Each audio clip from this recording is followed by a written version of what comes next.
আজি বিশেষকৈ আমজলি আৰু শান্তিপুৰ এই দুটা প্ৰাইমেৰী কমিটি অঞ্চলৰ পৰা প্ৰায় 50জন লোক বিভিন্ন ৰাজনৈতিক দলৰ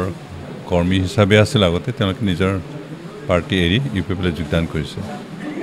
আৰু তেওঁলোকে বিশেষকৈ যোগদান কৰাৰ আঁৰত আছিলে ইউপিপিলৈ যোৱা 4টা বছৰ যিখিনি ৰাইজৰ কাৰণে যিখিনি সেৱা আগবঢ়াইছে সেইখিনি সন্তুষ্ট তেওঁলোকে পাইছে তাৰোপৰি তেওঁলোকে যি পাৰ্টিত আছে সেই পাৰ্টিত থাকি একো আশা দেখা নাই একো ভৱিষ্যত দেখা নাই আৰু সেই মানুহ হিচাপে আমি সদায় আশা এটালৈ জীয়াই থাকোঁ আৰু সেই আশা পূৰণ হোৱাৰ যিটো আশা দেখে য'ত দেখে তাতে আমি কিবা কৰোঁ তালৈকে আমি ঢাপলি মেলোঁ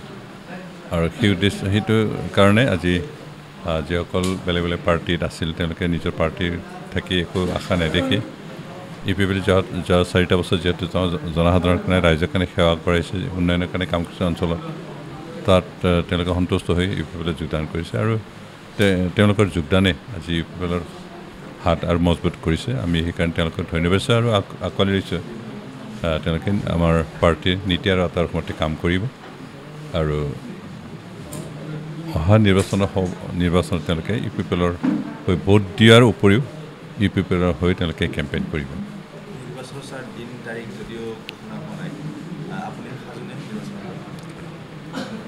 নিৰ্বাচনৰ একজেক্ট ডেট কিন্তু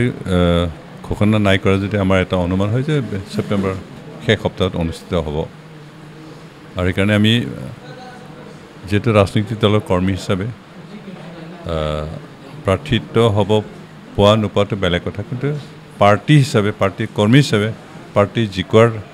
উদ্দেশ্যলৈ আমি কাম কৰি আছোঁ আৰু সম্পূৰ্ণৰূপে প্ৰস্তুত হৈ আছোঁ আমি বিভিন্ন গাঁৱত সোমাইছোঁ ৰাইজৰ লগত লগ ধৰি কথা পাতিছোঁ আৰু আমি যোৱা 4টা বছৰে কি কৰিলোঁ জনসাধাৰণৰ কাৰণে সেইখিনি কথা ৰাইজক জানিব দিছোঁ আৰু ৰাইজ যথেষ্ট সন্তুষ্ট হৈছে আৰু আমি আশা কৰিছোঁ ৰাইজে এইবাৰ ইউপিপিএলক সমৰ্থন কৰিব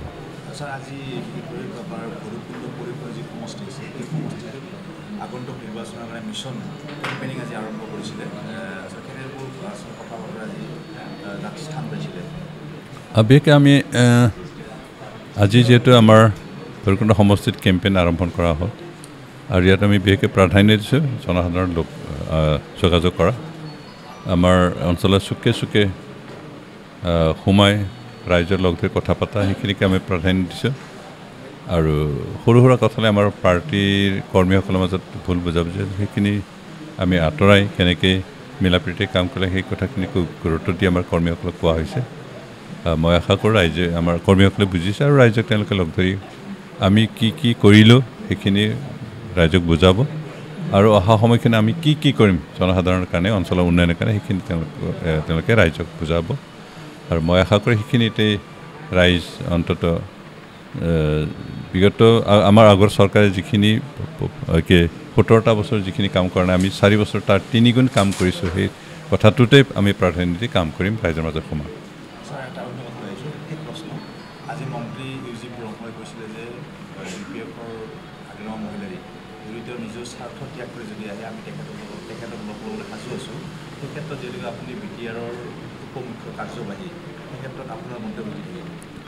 না আমি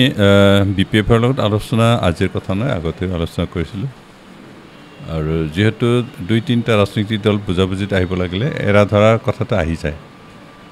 আমি বিচাৰিছিলোঁ যে আমাৰ বিপিএফ আৰু ইউপিপিএলৰ মাজত এৰা ধৰা যদি হয় তেতিয়াহ'লে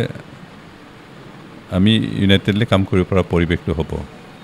আমি কিছু এৰিব লাগিব আৰু কিছু ল'ব লাগিব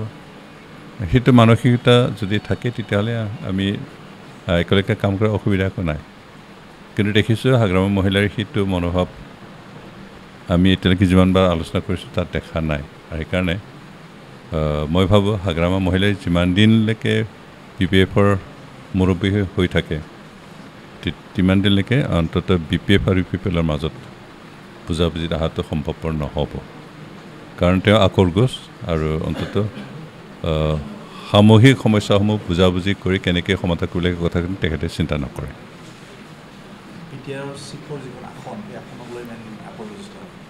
তেখেততো সদায় গাদীহে লাগে